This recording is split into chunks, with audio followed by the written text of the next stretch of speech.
Hello everyone, good morning all of you. I am Naresh Mahal, PGT Mathematics. Today's topic discuss about problem about unit test. Unit test में जो भी problem आई थी उनके बारे में हम डिस्कस कर रहे थे। यूनिट टेस्ट जो हुआ है आपका उसका हम सॉल्यूशन कर रहे थे और उसके हमने 7 क्वेश्चन सॉल्यूशन कर लिए हैं। टेस्ट आपको पीडीएफ फॉर्मेट में अवेलेबल हो जाएगा। तो देखिए 7 समों तक हमने फर्स्ट पार्ट की जो वीडियो उसमें सॉल्यूशन कर लिए हैं।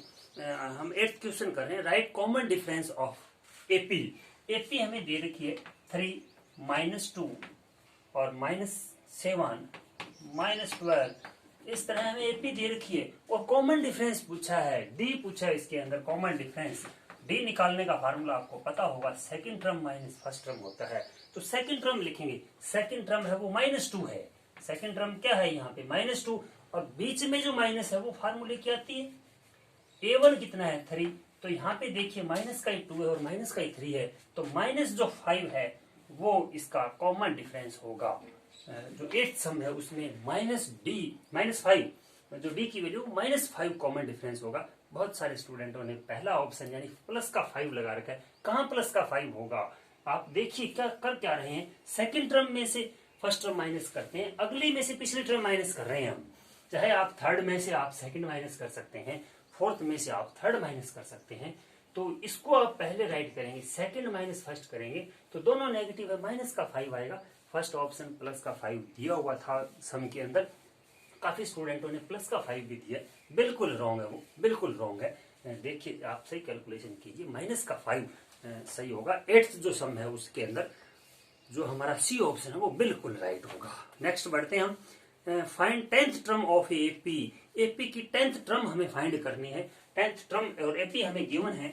जो नेक्स्ट सम है हमारा सम नंबर 9 पे हम बढ़ रहे हैं, उसमें एपी गिवन थी हमें 1, 4 और 7, 10, ये एपी गिवन है और इसकी हमें 10th टर्म फाइंड करनी है। A10 फाइंड करना है, तो इसका मीनिंग A प्लस हमें 9D होता है। आपको फार्मूला याद होना चाहिए अंत टर्म का, A प्लस n-1D, जो ये फार्मूला होता है ये आपको याद रहना चाहिए। जहाँ n होता है तो D के साथ n-1 होता है। इस फार्मूले में भी कई स्टूडेंट गड़बड़ कर चुके हैं, यहाँ बीच में प्लस का साइन नहीं लगाया, फार्मूला रॉन्ग हो जाता है। बिल्कुल मैं यहाँ नाम लेना नहीं पसंद करूंगा, मेरे को बाय नेम स्टूडेंटों के याद है कि किस स्टूडेंट ने क्या मिस्टेक की थी। तो प्लस का भी यहाँ साइन रहेगा, फार्मूला आप अच्छे से याद रखिए। जब फार्मूला ही आपने रॉन्ग राइट कर दिया है तो सम कैसे सही होगा। तो 10th टर्म निकालनी है तो A प्लस 9D हो जाएगा। 10 यहाँ पुट करेंगे, n की जगह 10 पुट करते हैं तो 10 - 1 9D, ये हमारा रहेगा। A फर्स्ट टर्म होती है, फर्स्ट टर्म यहाँ कितनी है, फर्स्ट टर्म यहाँ पे 1 है, 9D कॉमन डिफरेंस होता है। कॉमन डिफरेंस कैसे निकालते हैं, second term minus first term, second minus first कीजिए, सेकंड 4 है, D आप निकाल लीजिए यहाँ पे, सेकंड 4 है और -1 3, D हमारा 3 आएगा। तो यहाँ पे 1 प्लस 9 3 27, 28 हमारा बिल्कुल सही आंसर है। जिस भी ऑप्शन में 28 पड़ा है वो ऑप्शन हमारा बिल्कुल राइट है। 9th सम का डी ऑप्शन बिल्कुल यहाँ सही होगा। 10th सम देखिए जल्दी आगे। 10th सम के अंदर हमें टर्म्स निकालने, 5th चैप्टर के ये सम हमारे चल रहे हैं। यहाँ पे अर्थमेटिक प्रोग्रेशन के सम चल रहे हैं। How many terms are in the AP. AP हमें गिवन है, एपी की स्टार्टिंग टर्म हमें दे रखी है 10, 7, 10, 13 और फिर डॉट डॉट लगा करके हमें लास्ट टर्म गिवन है 43। हमें पूछा है number of term, how many terms are in the AP. AP में कितनी टर्म्स है। स्टार्टिंग की 3 टर्म दे दी हमें और लास्ट टर्म दे दी, बीच में डॉट डॉट है, देखते ही पता नहीं चल रहा है कि कितनी टर्म्स हैं, हमें निकालनी पड़ेगी। लास्ट टर्म वो है और फर्स्ट 3 टर्म ये है, तो यहाँ से ए और डी निकल जाएगा। फर्स्ट जो टर्म है वो 7 और कॉमन डिफरेंस है वो सेकंड माइनस फर्स्ट करते हैं जो कि डी हो गया, और वो लास्ट टर्म होगी हमारी, यानी अंत टर्म हमारी 43 होगी। अब जो अंत का फार्मूला होता है वो फार्मूला हमें लगाना पड़ेगा, n a प्लस n-1d। अब an यानी लास्ट टर्म तो हमारी वो है तो 43, फर्स्ट टर्म हमारी 7 है, n हमें फाइंड करना है और d की वैल्यू हमने 3 निकाल चुकी है। सोल्व कर दीजिए, आंसर आ गया है 43। ये प्लस का है, इधर आके माइनस का हो जाएगा, n-1 3 हो जाएगा। इसमें से अगर हम 7 माइनस करेंगे तो कितना आएगा, 3 और 4, ये तो कितना आ जाएगा यहाँ 36, n-1 3 देखिए मल्टीपल में है, इधर आकर के ये हमारा डिवाइड में हो जाएगा और ये 12 पे कैंसिल हो जाएगा, 12 पे कैंसिल हो जाएगा ये, और अब 12 इंटू में n-1 अगर दिखाई नहीं दे रहा है तो यहाँ 12 इंटू में n-1 -1 इधर आकर के +1 हो जाएगा। n की वैल्यू हमारी 13 आ जाएगी। n 13 है, इट मीन्स यहाँ 13 आएगा, यानी n की जगह हम 13 रखें तो 13th टर्म हमारी 43 बनेगी और उसके आगे कोई टर्म है ही नहीं, 13th टर्म है ये। इस इट मीन्स ये सारी की सारी जो टर्म है वो हमारी 13th टर्म है। नंबर ऑफ जो टर्म होगा वो 13 होगा। 10th के अंदर हमारा जो फर्स्ट ऑप्शन है वो बिल्कुल राइट होगा। ए जो आंसर है, ए जो ऑप्शन है वो हमारा यहाँ पे बिल्कुल राइट होगा। Very nice, very nice.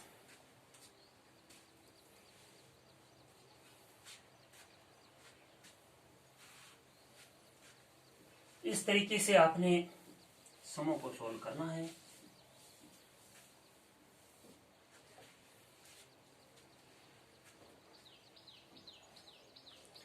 Find the sum of 20th term of AP.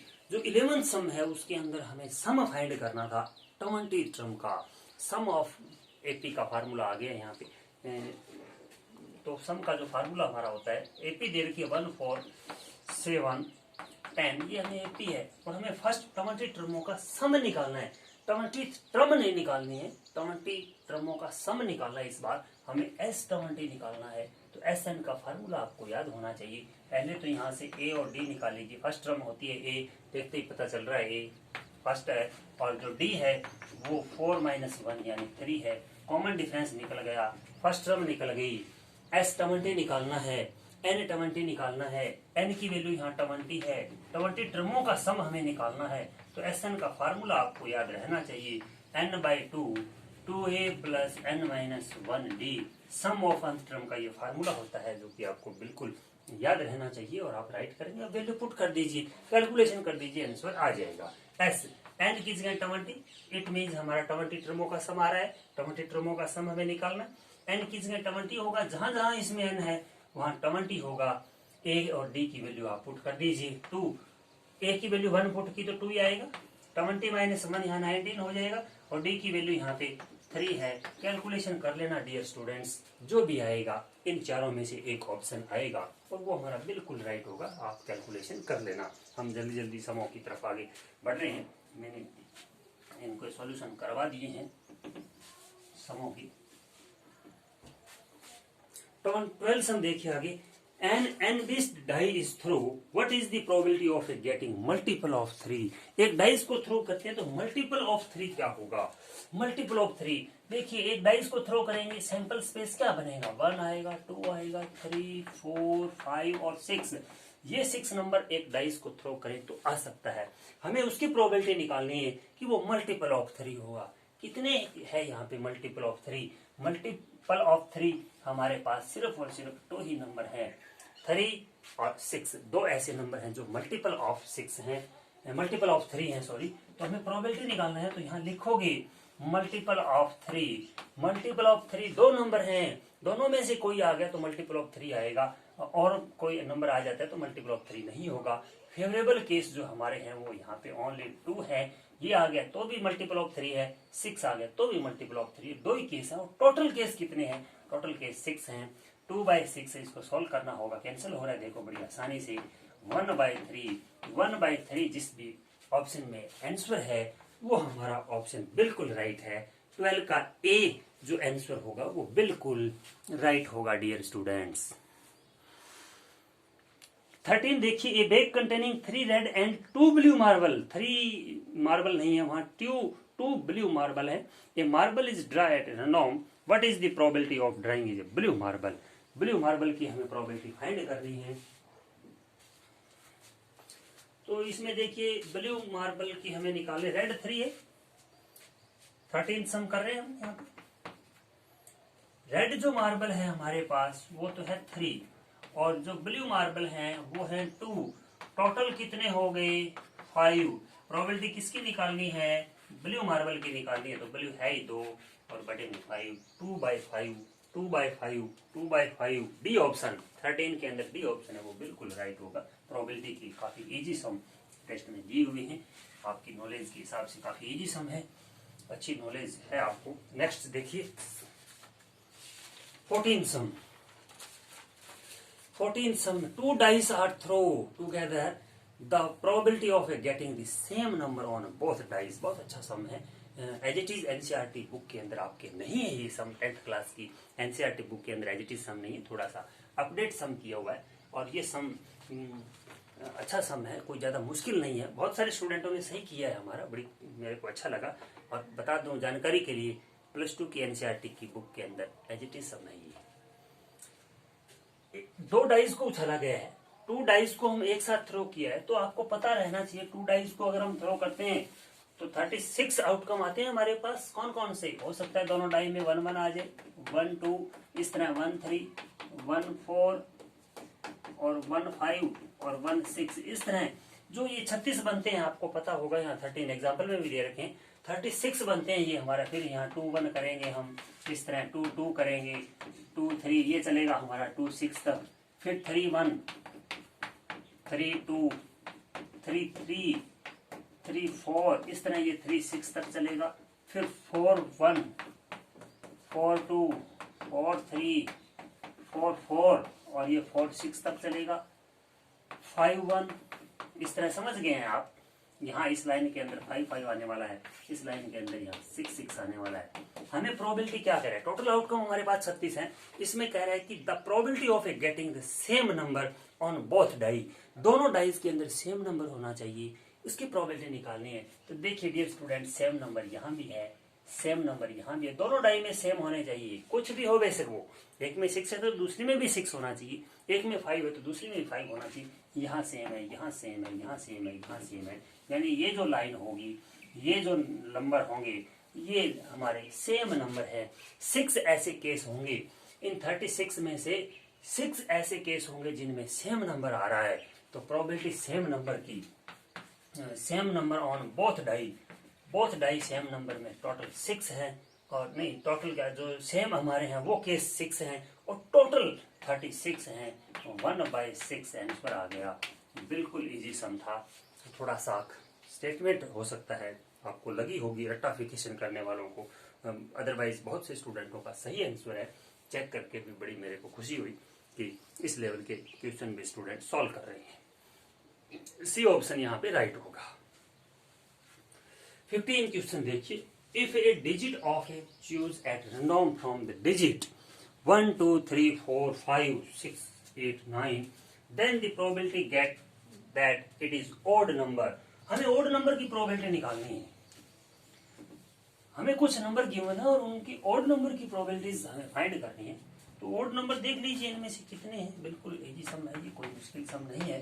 1 2 3 4 5 6 7 8 and 9, ये 9 नंबर है हमारे पास। और ऑड यहाँ पे कितने? एक ये ऑड हुआ, ये ऑड हुआ, ये ऑड है, ये है और ये है, यानी यहाँ पे 5 नंबर ऑड है। टोटल हमारे पास 9 नंबर है और ऑड की हमें निकालनी है।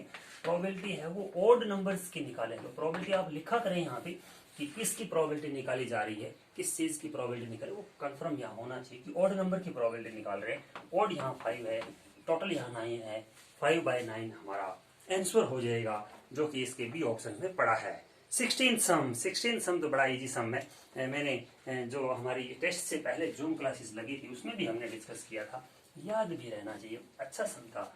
16 सम के अंदर पूछा है कि विच of the following is not a graph of quadratic polynomial. Quadratic polynomial का कौन सा ग्राफ नहीं है, ये बात पूछी है। तो क्वाड्रेटिक पॉलिनोमियल का ग्राफ कौन सा नहीं है? एक तो ये बना रखा है हमने इधर फर्स्ट पार्ट में, सेकंड हमने ऐसे बना रखा है,